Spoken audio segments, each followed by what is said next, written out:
আসামোলজি চেনেলটোলৈ সকলোকে স্বাগতম জনাইছো। আজিৰ ভিডিঅ'টোত কেইটামান গুৰুত্বপূৰ্ণ সাধাৰণ জ্ঞানৰ প্ৰশ্নোত্তৰ উল্লেখ কৰা হ'ল। এই প্ৰশ্নোত্তৰকেইটা বিভিন্ন প্ৰতিযোগিতামূলক পৰীক্ষাৰ কাৰণে খুবেই জৰুৰী। ভিডিঅ'টোৰ প্ৰথম প্ৰশ্নটো হৈছে সাধুকথাৰ কুকি এই গল্পপুথিখনৰ লেখক কোন? উত্তৰ Lakshminath Bezbaroa. Airports authority of India কোনটো মন্ত্ৰণালয়ৰ অধীনত পৰিচালিত হয়? উত্তৰ মিনিষ্ট্ৰী অফ চিভিল এভিয়েশ্যন।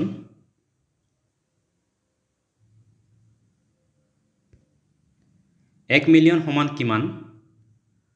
উত্তৰ 10 লাখ।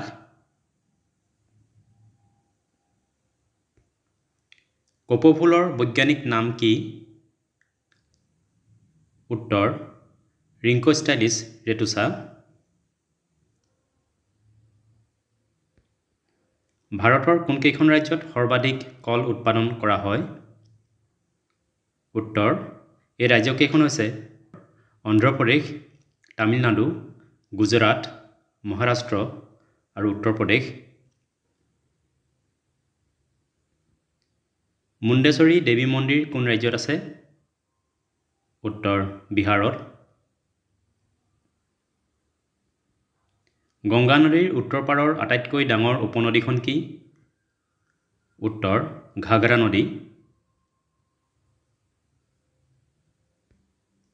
কোন কেইগৰাকী স্বাধীনতা সংগ্ৰামীক লাল বাল পাল বুলি জনা যায়?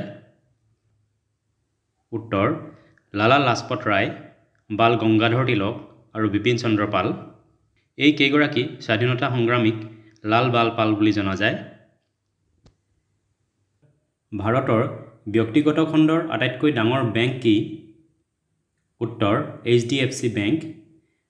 আনহাতে ব্যক্তিগত খণ্ডৰ দ্বিতীয়টো বৃহৎ বেংক হৈছে ICICI বেংক।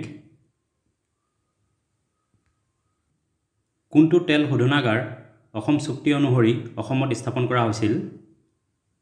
উত্তৰ নুমলীগড় ৰিফাইনাৰী লিমিটেড। বৰাক জলপ্ৰপাত কোনখন ৰাজ্যত আছে? উত্তৰ মণিপুৰ ৰাজ্যত।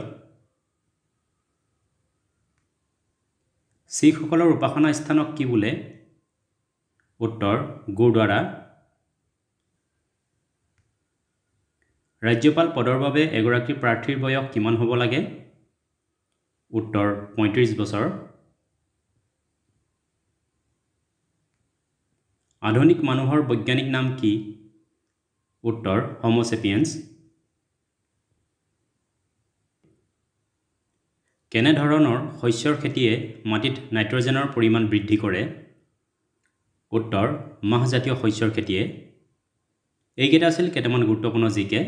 ভিডিঅ'টো চোৱাৰ বাবে ধন্যবাদ। যদি ভিডিঅ'টো ভাল লাগিলে লাইক কৰিবলৈ, লগতে চেনেলটো ছাবস্ক্ৰাইব কৰিবলৈ অনুৰোধ জনালোঁ। ধন্যবাদ।